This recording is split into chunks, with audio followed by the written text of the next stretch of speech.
we are live. All right, well, welcome everybody to Good Medicine Way. We're coming to you here from Albuquerque, New Mexico, the ancestral homelands of the Tewa peoples. The people know them as the different pueblos of New Mexico. Also, the Apache and Navajo nations are nearby. And I'm going to give it over here now to Epitadaka for our opening prayer and welcome. Okay, it seems like we're a little unwound today. Just kidding. But yes, welcome all my dear relatives. It's so great to see all of you again for another Good Medicine Way gathering. I am coming to you from the ancestral homelands of the Caddo, Comanche, Kiowa, Osage, and Wichita nations here in Indian Territory, Oklahoma. Just kidding. Talking about that K-49 jams, everybody. Just kidding. Represent to reservation dogs, eh?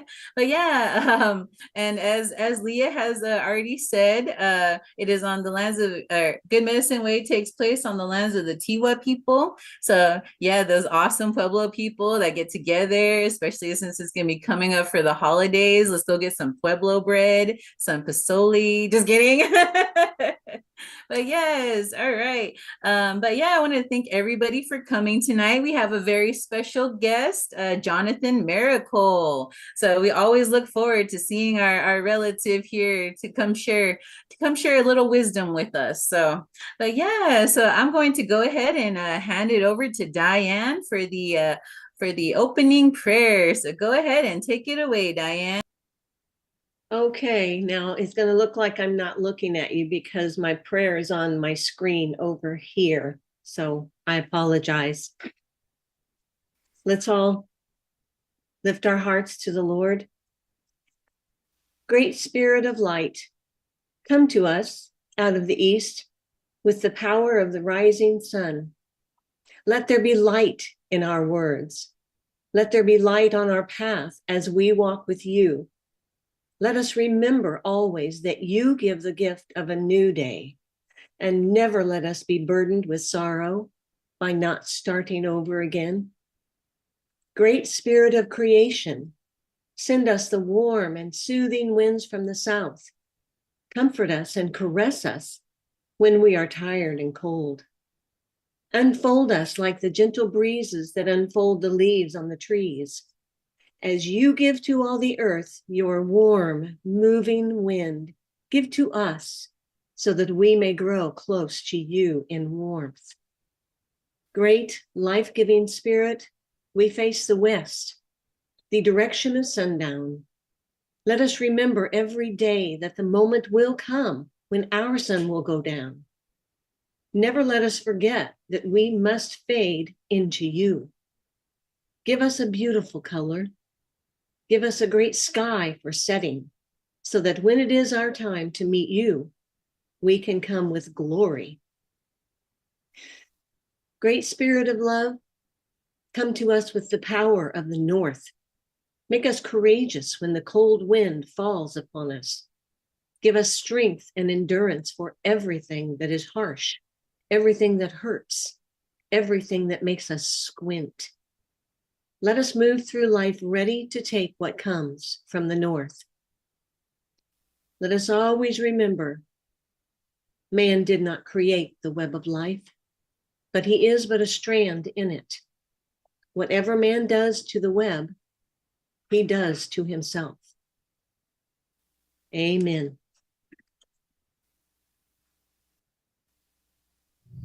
All right, well, we're going to go to our next opening song tonight, Purify Us. We've got a special guest, Cedric Platero, singing with us.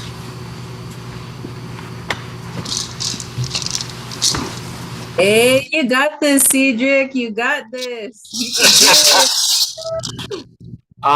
it. Yeah, I just want to thank Jonathan and his group, Broken Walls, for writing this. I sing it all the time in my kitchen, and it's really, really just a good way to start my mornings, but it's evening here, but I don't know.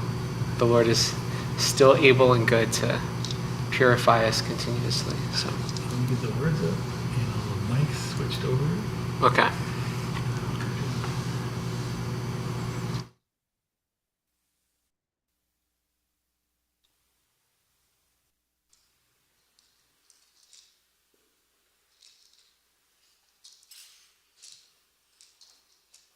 Okay. Ready? For the Lord.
smoke signals now for us.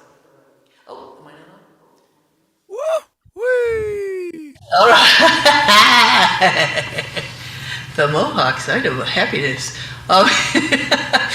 Hey, Casey, do you have any smoke signals for us tonight? Just the one with our book group, Pagan Christianity, on 7 o'clock p.m. It'll be on tomorrow evening, 7 o'clock. Been going through it pretty well. A lot of good information. I think a lot of people are really gaining ideas for the future and even for our next book that we'll go into. Other smoke signals that we got is that speakers that'll be coming up next. We're looking at having Zelma. I haven't met her, but I think can you introduce her some? Leah? I have met her just a tiny bit, but yeah, we could get a little bio from her. Yeah, we'll do that. We'll get that. She'll be coming on the 4th, and then after her will be Megan Kritschke. And then after her will be Heather. I'm sorry, Heaven Scott. So down to the New Year's, and then let everybody know that we'll be having a break on the 25th, and then we'll be having a break as well on New Year's Day, the 1st. And they'll be coming back together again, and Kelsey Betadata will be our speaker on January 8th. So looking forward to all these women that'll be coming in our speakers in the next few weeks here. Pretty cool.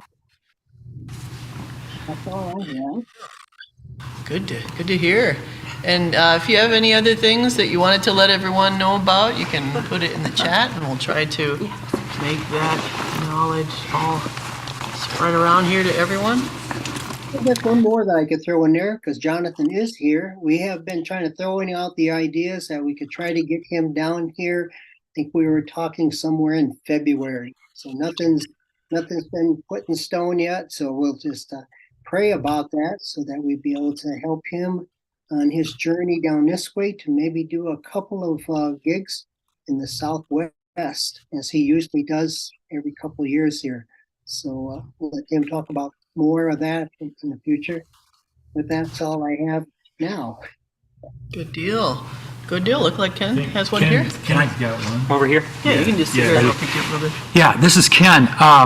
Tomorrow or Wednesday night here in Albuquerque, there's a prayer circle that's going to be held, sponsored by New Mexico Interfaith Power and Light, Albuquerque Mennonite Church, the United Church of Christ, and some others. This is in support of the San Carlos Apache project to hold on to their sacred site in Arizona. It's an issue of religious freedom. It's a gathering of various groups that are trying to support them, and this is a movement that's been going on, and it's sponsored by the Coalition to Dismantle the Doctrine of Discovery. So Wednesday night, just hold this group in your prayers as well. We're trying to uphold with the movement that's going on there and try to put a stop to the destruction of their land. And so just wanted to let you all know about that. Thank you. Yeah, feel free to post it on the Good Medicine Way Facebook wall too. That'd be good. Good. All right. Well, looks like we can move along to the giveaways time, and that's a time where if you'd like to support the work of Good Medicine Way financially, we'll put a blanket out here, and then we're going to put our QR code blanket up on the screen. Also, if you go to the Good Medicine Way Facebook group, up at the top is a logo you click on to donate through PayPal or with other such plastic cards. So yeah, we've got a little song for you from Brian's flute as we do that.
Brian, that always reminds me of being out in the canyons.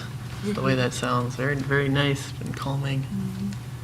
All right. Well, as we tumble along like a tumbleweed through those canyons, we are giving it back to Casey Church to introduce our beloved speaker tonight. Thank you. Yeah, my pleasure.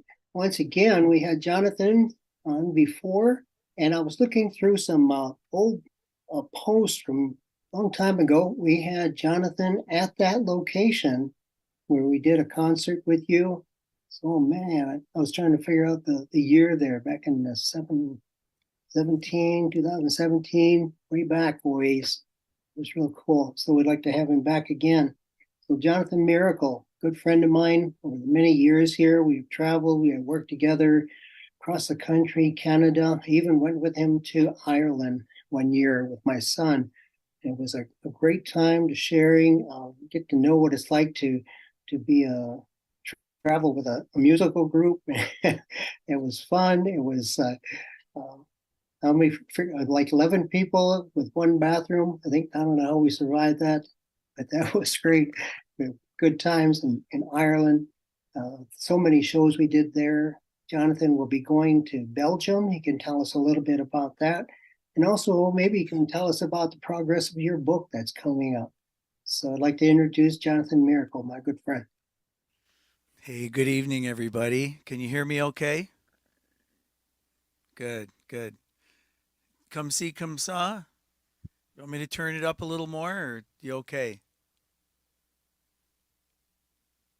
Okay, good. We can hear you fine, but if you wanted to turn it up, you got plenty of headroom. Yeah. To go louder. Yeah, could go just a little. How's that? Is that better?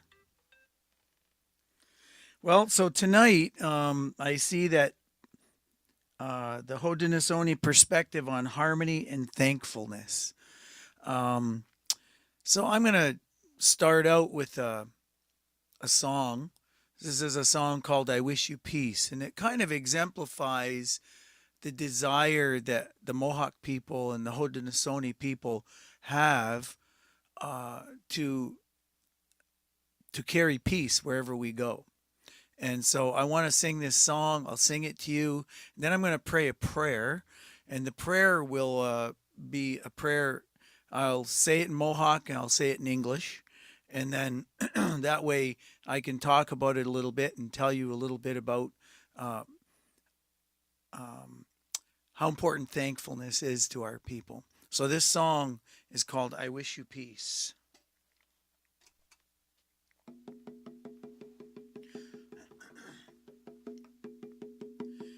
Sego skanungo aga nawe hawe gai nawe a sego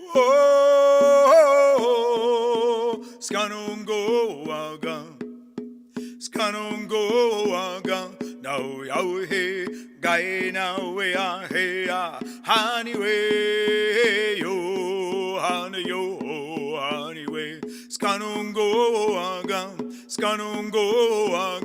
now yawe gai nawe a yo sego skanungo aga now yawe gai nawe a sego skanungo aga now yawe gai nawe a honey way yo honey way skanungo aga now yawe gai nawe a yo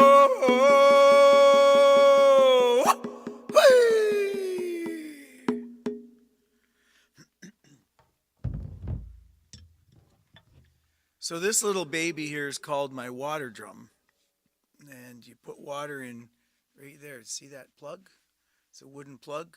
Goes in the side. And this was the drum that saved the Mohawk people from annihilation from George Washington. Because George Washington had a goal, and it was to destroy all of the Mohawk villages because we gave him so much trouble when he was driving us off our lands. And the thing about this drum, this was also a communication instrument. So we would, each village had a hollow log beside the village, and we would actually do like a Morse code. I guess that's a good way to explain it. A Morse code of hurry, gather your stuff together, and run because the army is coming to destroy your village. And that then 5 miles away, the next village could hear it because there was always somebody there waiting to hear what the message was going to be. And so it was through this drum that our people were able to run ahead of the armies, and the armies weren't able to finish us off. And we ended up coming into Canada and escaping into Canada. And I live on a place called Haudenosaunee, Mohawk territory. And in this place where our Mohawk people live was the founding place of the great law of peace that rules the Haudenosaunee Confederacy. And so this confederacy was something that was supernatural, basically, spiritually founded.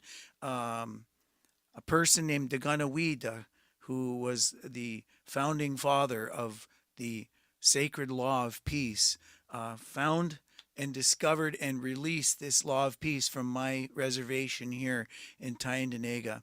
And he did that along with another legendary character. His name was Hiawatha. And between the two, they formed the great law of peace, and then they began to teach it to our people, and they taught it to us first here in Tyendinaga. And so that song, I Wish You Peace, is a song that comes directly from that vision of Daganawida, Hiawatha, and the lords of our confederacy. So the prayer that our people would pray, I'm going to give you a short version because there's about a 17-page version that I could give you, but by the time I finished it, our whole time set aside would be gone.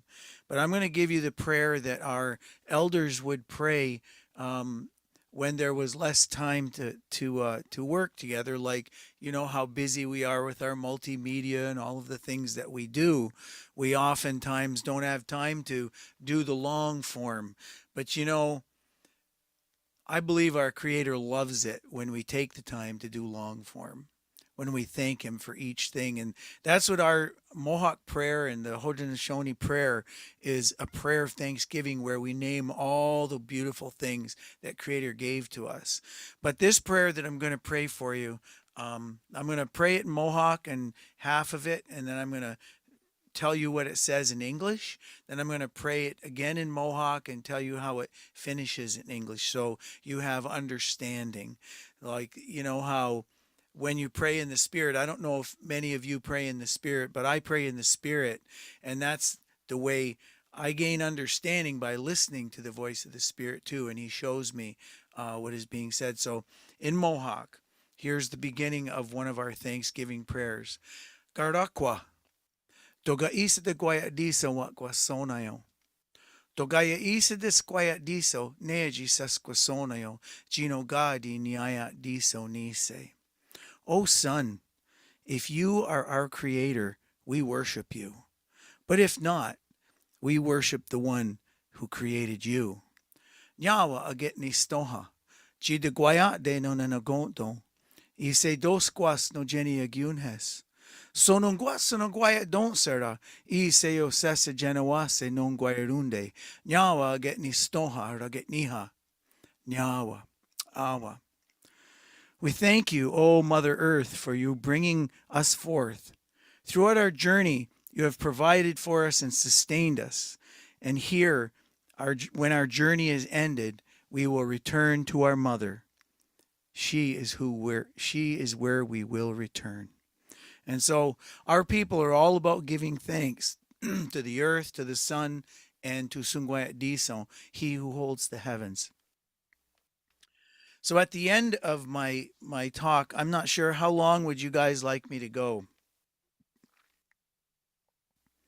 I did write to Brian, but I don't think I heard back. Um, Maybe I did though. Just a minute. Let me see my chat here. About 25 minutes. Okay, there we go. Yeah. Okay. So, so I want to talk about, um, I want to talk about the wampum, and on my left hand here is the two-row wampum. And this, the reason that Casey asked me to share tonight was because our people group literally, right from the very beginning in 1613, we started to work with the non-native people.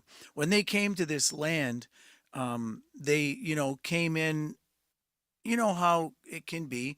They came in and felt as though they were the father and we were the children, and we were supposed to line up and do what we were told. But our mothers, who are our matriarchs, we are a matriarchal society, and our mothers would not have it. Our mothers said, excuse me, we're the ones teaching you how to hunt. We're the ones teaching you how to fish. We're the ones teaching you how to survive in this cold weather. We're the ones teaching you all the different things that you need to learn so that you can have a good coexistence with us. You can be our little brother and we will be your big brother. That's what our clan mothers said to the leaders. And the first leaders that we interacted with were the Dutch. And the word for Dutch in Mohawk, let me see here, I have it written down, just so you can hear what it sounds like. It's Saganet Tagaroni. Saganet Tagaroni. That's the Dutch people, those with wooden shoes. So, you know, the Dutch in 1613 made a relationship with us. It was a relationship of friendship. And the Mohawk people, we enjoyed the times we had with them because we taught them about protocol. We taught them about honoring and giving. We taught them about building relationship through giving a gift from the heart and through sitting down and eating together and listening to one another. Not just listening as long as until we had something to say and then butt in and take over the conversation, but listening with respect. And this is some of the things that our people taught them. But as time wore on, I guess you guys know what happened. Like in the two-row wampum. So when you look at the two-row wampum here, the purple beads represent two ships. Well, actually a ship and a canoe. When it was first done, it was a ship and a canoe. And so when you look at it, the two purple lines, one represents the indigenous cultural people, and the other represents the settlers or the visitors to this land. And the promise on the treaty, when we spoke the promise was that we would travel on this land and we would not interfere with each other's lives, but we would travel on the land and we would do it in a good way. The white parts of the wampum belt, which by the way took a long time to make, and it's a kind of the proof of a contract. See, a wampum belt is a contract, and when it represents a promise, an agreement. And when our people made this agreement with the Dutch, and we said that we would travel together, what we understood was that the white parts on the wampum is the lands, the waters, and the creator, the non-human parties of the covenant. And all told, this means there is a sovereignty to it. There is no, we all own the land. No one owns it, but we all live on it and we respect it. And it's a gift to all of us. And that's what this is supposed to symbolize. And so one of the things that possibly why Casey asked me to do this was because our people actually made these official documents. We made these official documents. And over on my right side, over here, you see what is the Treaty of 1764, when over 2,000 indigenous people came to Niagara Falls to recognize the treaty that was made between our people and the British government. And the Americans, we had just defeated the Americans at Niagara Falls. The Mohawk people stopped America from taking over Canada, and that this was the treaty that was made then Canada became a country, and our people were given certain amounts of land, given land, like we owned the whole thing at the one time, but because we served and we were a part of it, because we had this treaty, and then this treaty was made, our people had some level of strength. And so in my work that I've been doing for the last 28 years is to revive the understanding of that once we were friends, but we've fallen out of friendship because of greed and dishonesty and all of the things that have taken place. You know, like I could sit here and name so many things, like the when they hung all of our people in Minnesota, when they hung 38 of our Dakota men because they were hungry and they were fighting for some food for their land to and some land to live on after being shoved off of their land. I mean, all of these kinds of things took place that dishonored the treaties that were made. And so what we're doing is we're trying to call people back to that place where we will begin to honor and give thanks to one another and to be truthful and to have respect. So that would mean that when we speak, people listen, and then when it's their turn to speak, we listen. The respect goes both ways in a relationship, and that's what was meant to be established. So the continuity of the two-row wampum went on into which was the 1764 Treaty of Niagara, and in this treaty, sorry, with the guys holding hands there, they call that de Haudenosaunee, which means we link our arms together. And I don't know if you guys have ever taken time to note this, but Broken Walls, when I made the emblem or the logo for Broken Walls, my emblem is based off of a wampum belt. See, that's my logo, and this logo represents the covenant agreement of our four locking our arms together, which would be De Haudenosaunee. But of course, because we're Broken Walls, we're doing it with a drum. So there's a drum in the middle, and if you notice, we're holding a drumstick in between as we link arms. So De Haudenosaunee, we come together, we play the drum. And through this wampum belt that's on the Broken Walls logo is the agreement that as we different people groups work together, as we sing our songs and we play together, and through this wampum belt, when we recognize we come together in agreement, then this circle, this sphere here, which is, see, it's broken, it's broken, the earth is broken. And so Broken Walls is our desire is to, as we agree, and the eagle feathers up here represent the Holy Spirit. See, eagle feathers represent, of course, the eagle, and the eagle is the symbol of the one who carries a message from the Creator to the people.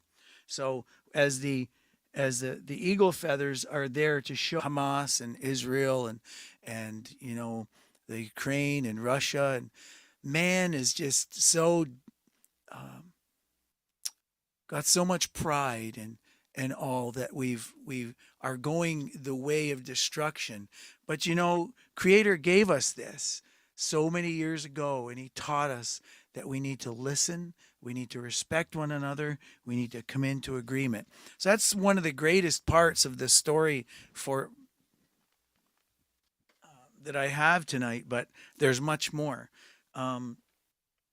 What we find is that in all of our differences, when we can recognize the good things in one another, that we are better together, that we will make a difference in the world when we come together and we begin to walk the path together, linked arms, and carry the message of goodness. So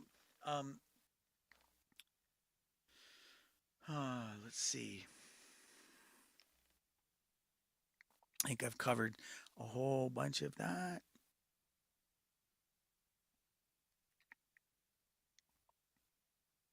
So basically, as I was saying, the settlers ignored the principles of the siblings of the siblinghood and the kinship that we had created when we made those first treaties.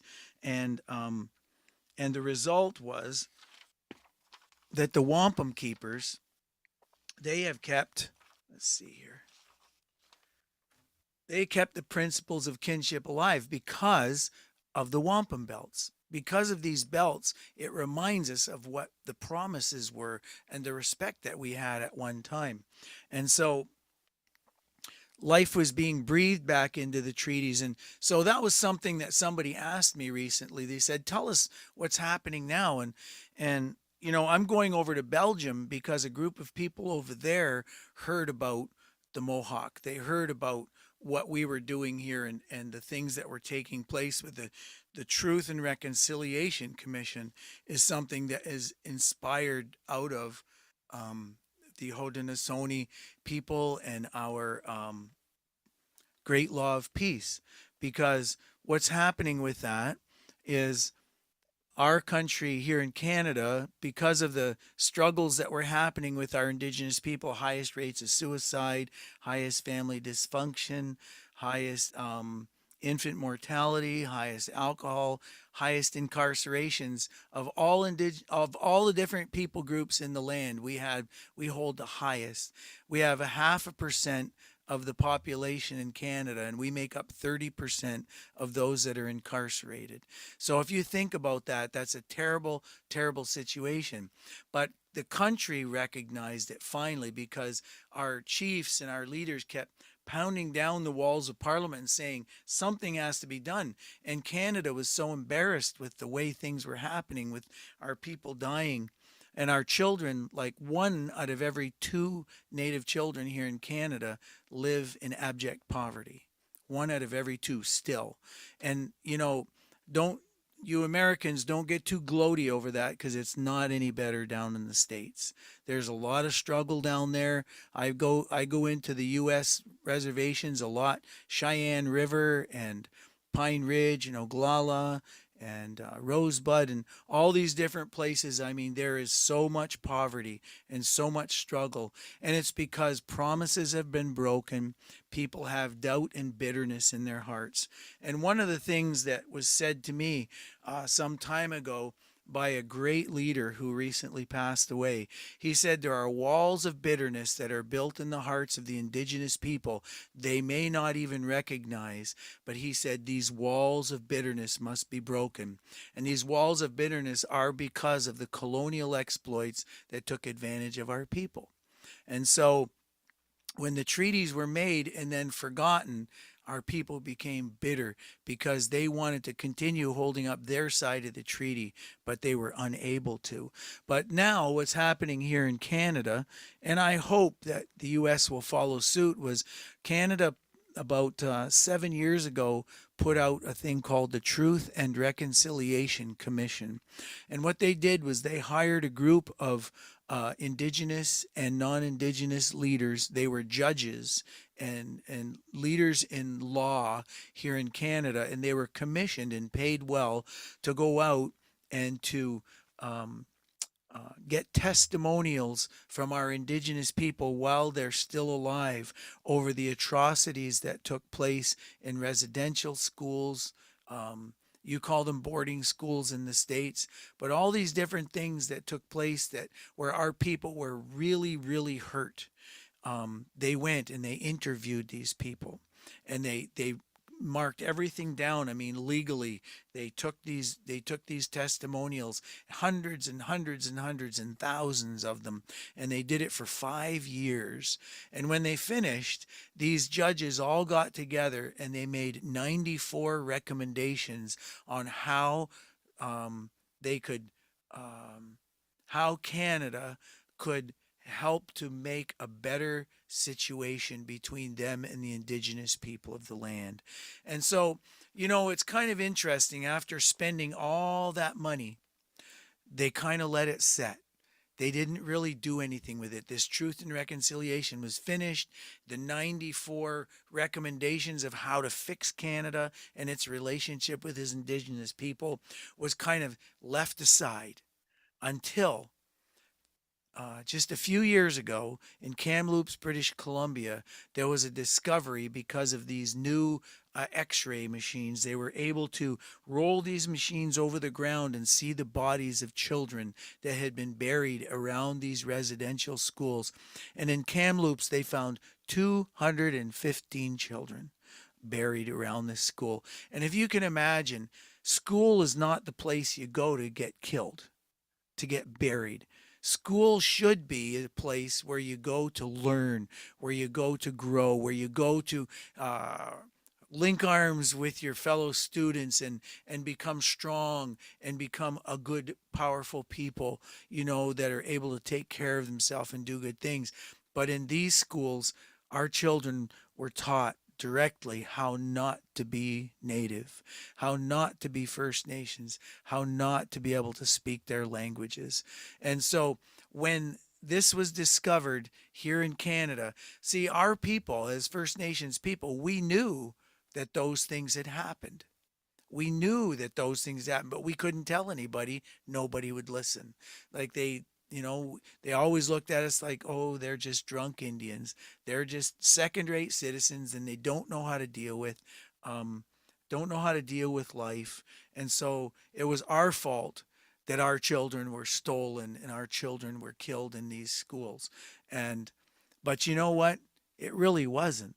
And when this was discovered and the regular people of the country heard what the church and what the state had done to our people, the embarrassment flooded across the country, and Canada became a place of mourning.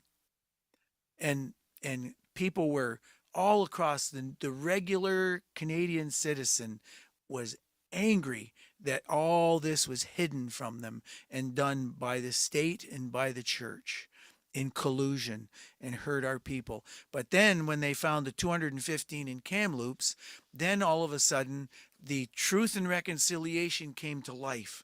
All that work that had been done, now everybody was interested in those 94 recommendations. What are those recommendations? Well, some of the recommendations were like our children only got 50% of what a non-native child in Canada would get. An immigrant could come from another country, could come to Canada and receive twice as much money for their education as any native child. All of our native children received 50% of what the white children received, or the Pakistani children, or the Ukrainian children, or the East Indian children, or the African children, whoever they were. They came to this land, they got full benefits, while our people suffered with half benefits. And it wasn't just that. Still in Canada right now, we have 120 Native communities that have boil water advisories. In other words, some of them have been boiling their water in order to drink for over 20 years. They've had to boil their water. And some villages, they still don't have wells. They don't have regular drinking water. They have to get a wagon and a bunch of pails and pull the wagon down to the well that's in the middle of the reserve and get their water and pull the wagon back to their. And I've seen 75-year-old ladies pulling their sled in 30 below weather, getting their water and pulling it back to their home. And I mean, in this day and age, Canada is a first world country, probably one of the top 5 in the world, and our Indigenous people are still living through these kind of situations. So when I say all that, I want to go back to say, now that the Truth and Reconciliation Commission is being paid attention to as a result of what's taken place in Kamloops, and now they've looked at all the other residential schools across the country. I believe there's 139 residential schools, and so they've been looking and they've found thousands of children. And Canada is absolutely beside itself with this. The regular Canadian is not willing to take responsibility for what the government and the church did to our people. And so Truth and Reconciliation Commission is kicking in. We have times every year now where we celebrate the fact that Indigenous people are now a people of Canada that don't have to be ashamed to be First Nations. And so it's been really an exciting time for me because when I first met Casey, I had to struggle to find a place to go and share my message, to speak about the things that Creator has put on my heart. But since in the last couple of years, and since the discovery in Kamloops 3 years ago or 4 years ago, um, our work has exponentially increased. Like I just did uh, 6 gatherings with the Baptist Church where I was the host of a thing called Walking Together, and you can find it on the internet. It's called Walking Together, and I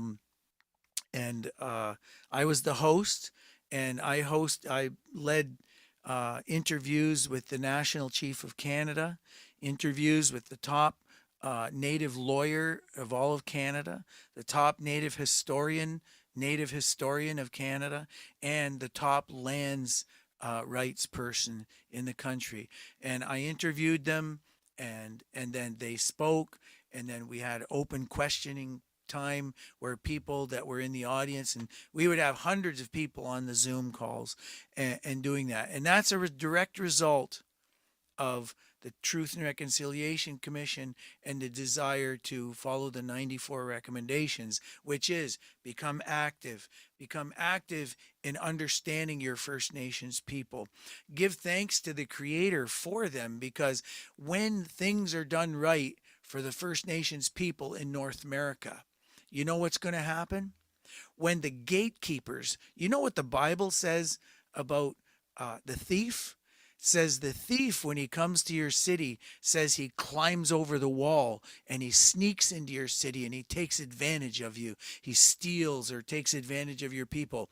But the honorable man comes to the gate and he asks the gatekeeper to see the king or to see the mayor or to see the leader.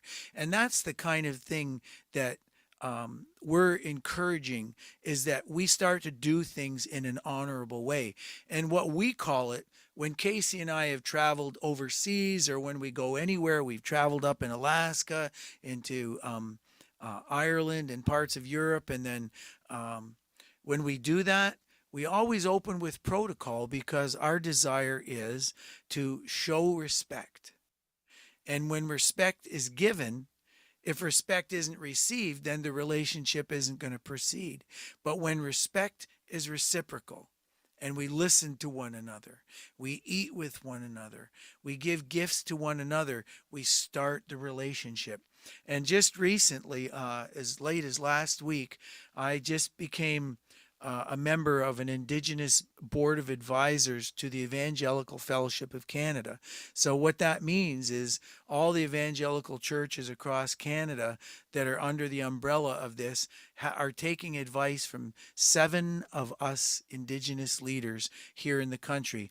And I'm the only non-denominational Indigenous leader on the advisory team. And really enjoyed myself being there.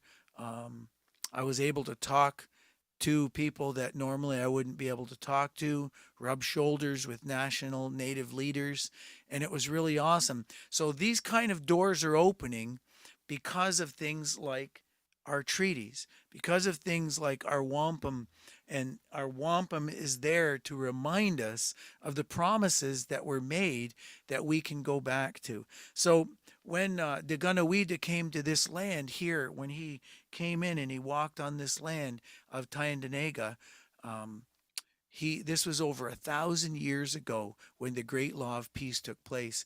Prior to that, the Seneca, Cayuga, Onondaga, Oneida, and Mohawk used to be warring nations.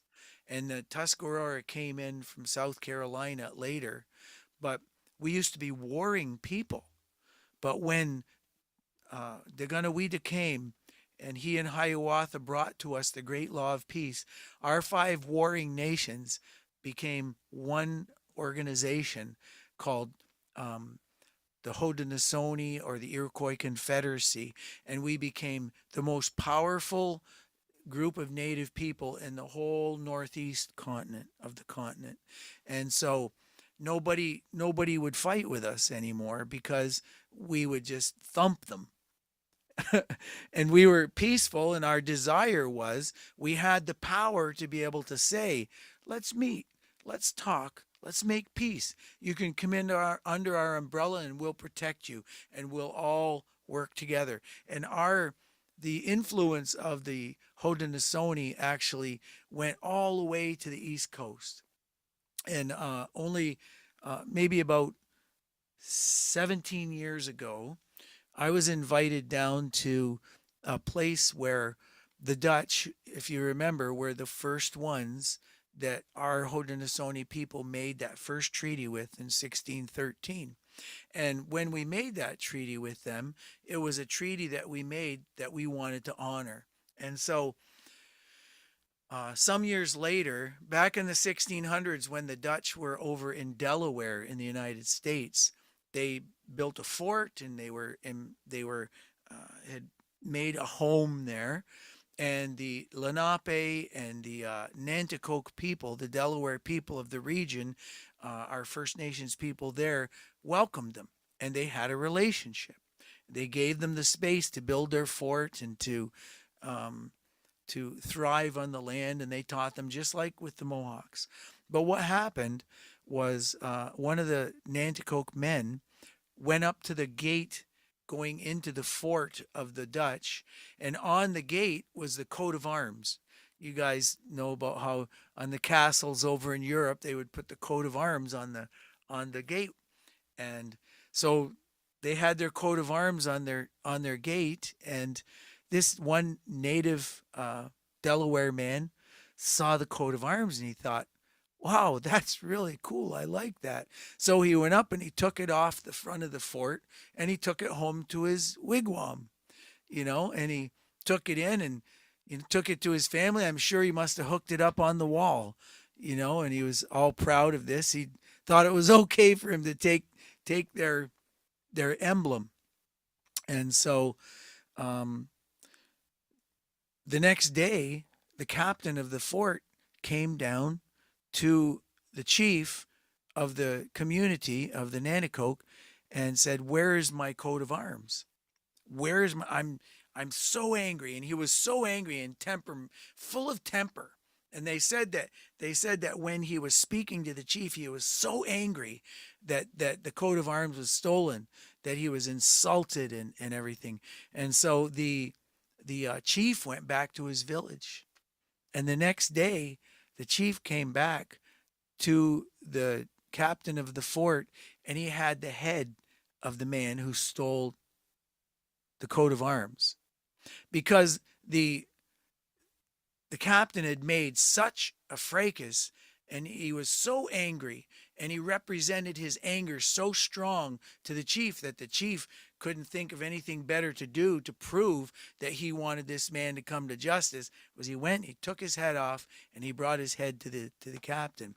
Well, the captain was so incensed at what he was calling barbarism, because the chief was being so compliant and wanting to, keep the friendship, but he was so angry that what ended up happening was the chief and the Nanticoke people rose up and they massacred all of the Dutch people in the fort. They wiped out the whole fort. And I told you that story to tell you this, is because of the feeling of the day of the truth and reconciliation and the desire to get things right. And Christianity also is struggled in its own way. I mean, there's been a lot of things that Christians have done wrong, like the Crusades and things, but there are also Christians who have made good decisions. And what happened was there was a chief that had given his heart to Jesus among the Nanticoke. And he contacted me, knowing I was Haudenosaunee, and asked me if I would come and perform a ceremony between the Dutch people that were back in Delaware and the Nanticoke people who were living there, because they were always fighting. Even to this day, they were bitter enemies because of the history. And so the chief of the community, the deputy chief actually, asked me if I would come and host a ceremony. And so I did. And it went down and it was official. They filmed the whole thing, and we had settlers, Dutch settlers that were there that were totally heartfelt and got on their knees in front of the Delaware people and asked for forgiveness for their arrogance and how they treated the chief way back in the late 1600s. And in turn, the chiefs of the Nanticoke got down on their knees and asked for forgiveness for the massacre. And then they took arrows that I had brought with me and they broke the arrows to signify they would no longer have enmity towards one another, that they would no longer fight, and that they would start that day with respect. And so they ate together, they forgave one another, and relationship began as a result of that. And I got to be a part of that. And so to me, that was the reinstatement of the two-row wampum. That was us learning how to go back to that place of coming into agreement, getting our ships and our canoes going in the right direction together, and realizing that, as the white part shows us, that the white is all of the good things that Creator has given to us to share together. And the fact that the two lines go all the way from end to end show that that means that we are to aim for peace. And you know, I was asked to come and do concerts in Gaza, and I really believe that when the war is over and things are done, that I will seek to go to Gaza and do concerts and to represent the two-row wampum and the desire to see peace come to that land. I'm so saddened by the things that have taken place over there in the last while, but you know, we are a people of peace, and I come from the land of the peacemaker, and I'm honored to be able to come tonight and to tell you the stories that I have. If you have any questions, I'll take a couple questions.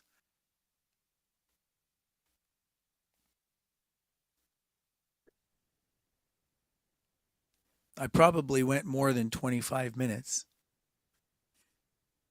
27. You're good. Oh, Looks like- You're very good, Jonathan. Thank you. Is that Helen? Yeah, looks like Helen's got a question or a comment. Go ahead, Helen. Yeah, I was thinking how you showed us two chain reactions of events. Like the first one was a bad decision to take something, and then the anger, taking someone's life, the misinterpretation of the action. And then the other one also showed that good actions have a chain reaction effect. Like one group shows forgiveness and others can respond in kind and do that. And it's kind of interesting. It's like the way off the path and the way back. Yeah. So I appreciate that. you know, I should say that the most powerful thing that you and I have as followers of Jesus is love. There's nothing more powerful than love. A lot of people, you know, say that's just a Bible thing and it's this or that. But I want to tell you, love does conquer all. Love is what makes the world go round. What do the Beatles say? I mean, the Beatles, all you need is love, you know? I mean, just think about it. I've quelled very, very angry people that wanted to beat me up, punch my lights out, kick my arse, you know? And I've just looked at them and told them how much I loved them. And they didn't know what to do with that. They had no idea how to respond to that. So I just want to encourage you that as we honor and respect, as we listen and we love, that we can change the world around us. And the most important place to start all of that is right at home with your family. When we do that at home, that enables us to be able to do it when we leave home. Because, you know, the scriptures tell us, what right does a man have if he can't keep his own home running properly to go out and try and tell other people how to run their home? And so I would encourage you guys, let love be the foundation that you stand on in everything that you do. And if you get angry when somebody's being angry at you, you're missing the whole point. Because when they have anger, that anger is something that the enemy brings up. But if you have the love and it's deep in your heart, you're able to not give yourself into that anger, and you're able to control that anger by love. All right, go ahead, Donna. I just wanted to say thank you so much, brother, for the stories and the lesson, the teaching. And I just wanted to say that from all the way back before the time of the Ganawida and Hiawatha to all the way time past Gaza, we just say, "Aho, may it be so in Jesus' name." Yes. Aho.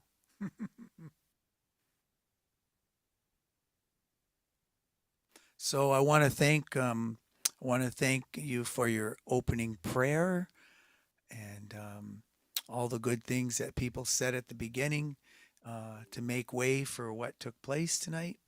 And thank you for listening and giving your ear to the things that I had to say. And I do, Casey, look forward to coming back to beautiful, lovely New Mexico.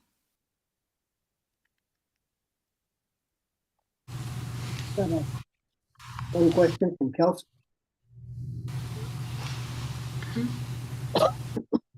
Yeah, and Pedagogny, do you have something? Yeah, it's first off, I'd like to say thank you, Jonathan Miracle. It's good to see you again.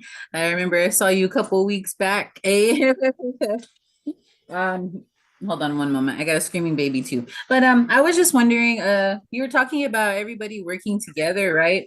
And having this moment of like forgiveness, you know?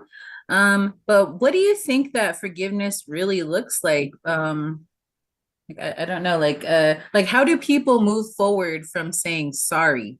Like what kind of actions would somebody take? Like let's say the group of people who were asking for the forgiveness, like how do they move forward, to make this forgiveness a real Yeah, tangible kind of thing? that's a You know what I great mean? question. You know, it's foundational, it's very organic. The answer to that question is this: um, when you want to start a relationship, you do the things like you eat together, you get involved in each other's things that each other is interested in. Like, you know what I always tell people, um, like some of the leaders from the Evangelical Fellowship, they were wondering, how do we make relationships with Native people? I said, go to powwow. Go to powwow, eat our food, listen to our stories, come to opening sunrise ceremony. You know, come and see our people, and don't don't speak, but listen. Only speak if you're asked to speak, but listen and give our people the opportunity to make up for centuries of not being able to speak. And so it's a very simple. Sometimes we want to think that it's really like a big formula, but it really isn't. It's like saying, okay, come to my place for dinner tonight. That's where it starts. When you say I'm sorry to somebody and they say I forgive you, then you say, come to my place for dinner tonight. I'd like to feed you and let's talk some more. It's so organic. It's so one to one that when we do it, and the cool thing is that when you start, it's a chain reaction, and it feels so good when you do it. I've ate at Casey's house a whole bunch of times, and I don't, have you ever ate at my house yet, Casey? Nope. No, but we've gone out together to eat Oh, a lot. maybe. Yeah. So, but the thing is, is when we open our door or we open our heart or we open up our wallet, you know, when I go out with friends, I love to pay the bill. If I can afford it, I love to pay the bill. Even when I can't afford it, I do, because it feels so good to see them go, "What? You're paying?" You know? It just feels so good. And it spreads, and it makes such a difference out there. I recommend that you don't ever let stuff control you, but you control your stuff. You know what I mean by that? Because so many of us would get in a knockdown, drag out match because we're protecting the things we own. But what's more important than our relationships? Nothing. Our relationships at home and our relationships outside of home, they're the thing in life that we need to cherish. Those are the things that make a difference, you know? So, yeah. Thank you. Thank you, Jonathan. You're welcome. Hey, Jonathan, any progress on the book? You know, the book is basically done, Casey. But there's one editor that's finishing the last 3 sections, and I'm done. I don't have to do anymore. I just have to see what they're finishing up, and I'm just surprised that it's taken so long. But it's taken that long because that editor is my wife, and she is right now been building for a year and a half. We've been building these villas in our back, and it's all consuming. She's like got the contractors, got the orders, got the lumber, got the materials, and she's just been so busy she hasn't been able to do it. But it's coming. It's All it's right. almost there. It's coming, I promise. It's done. It just needs to have her seal of approval on it. All right. And you know what? Happy wife, happy life. Very good. Now that sounds like the prayer for peace right there. It is for sure. Yeah, and I'm going to Belgium. I leave Wednesday, and we're going over there. We're going on a reconnaissance mission.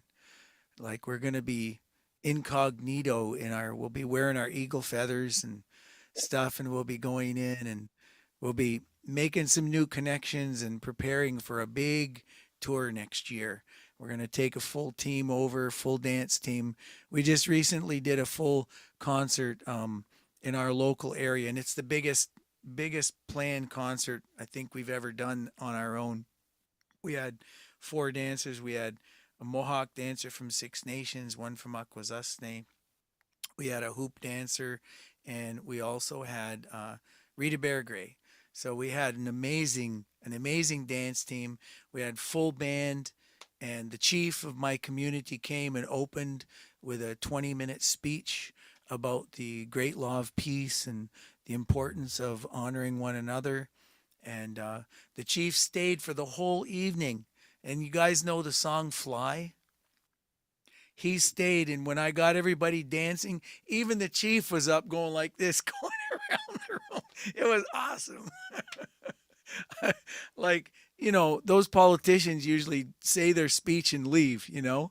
But he stayed for the whole night, and he seemed to really enjoy it. So it's really opened some pretty big doors for Broken Walls and what we're doing here in Canada. That's probably why you've seen me a lot less in the States. I haven't been doing a lot of major dates like I normally do because I've been doing a lot more work here in Canada. But I'm looking forward to getting back down there with my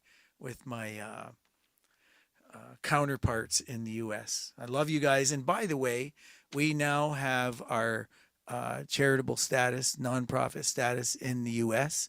And so you can just go on our Broken Walls website, and if you want to give, you can get a charitable receipt to Broken Walls. But make sure you give to Good Medicine Way first.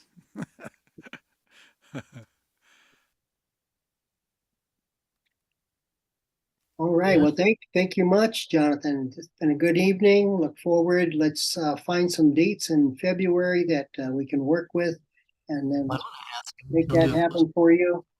And give it over to, I think it is, who's closing us tonight? Leah?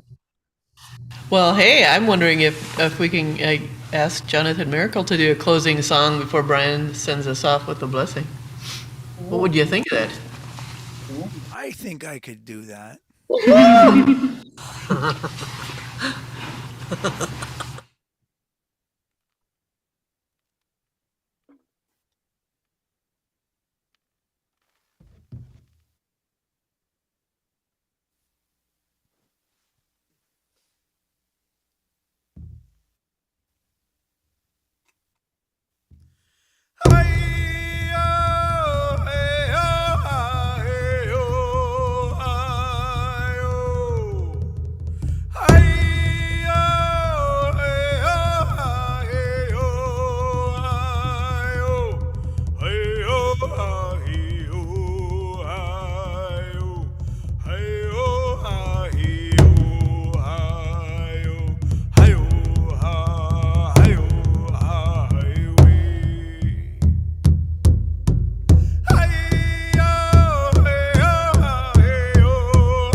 very much. All right, Brian, want to send us up? All right, Creator, we thank you so much for this time that we could all get together tonight and just hear truth from the heart.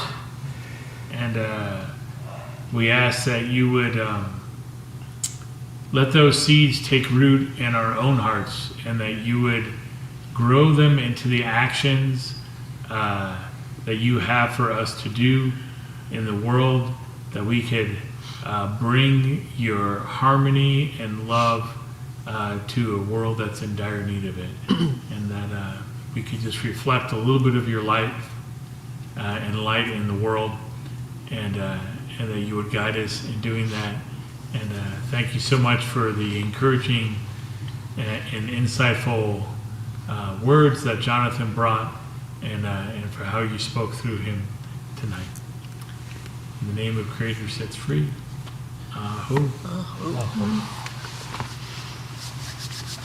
All right, who we got next week, Casey? Delma? Oh, yeah. Oh, I'll get with her this week too. We'll get us a bio. 'Cause I don't think she has sent her scripture and title yet. We'll get that all squared away and look forward to her. Sounds good. All right. Well, good night to you all and have a great week.